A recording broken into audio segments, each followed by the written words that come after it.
Di sini aja nih.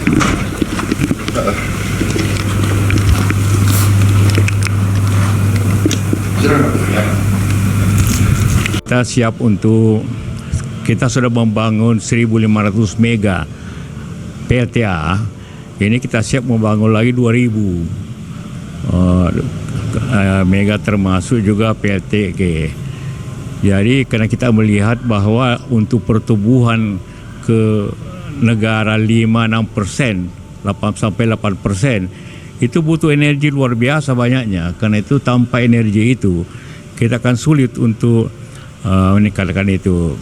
Karena itu Bapak Presiden setuju untuk segera kita bangun energi nasional, khususnya green energy, untuk menjadi bahagian daripada pembangunan nasional untuk mendukung pertumbuhan ekonomi yang sampaikan oleh Pak Presiden sampai 8%. Yang sekarang 5-6 supaya kan, karena itu butuh energi yang kuat seperti itu. Nah, itu yang kita sampaikan, di samping juga membicarakan perdamaian apa yang terjadi di negara-negara kayak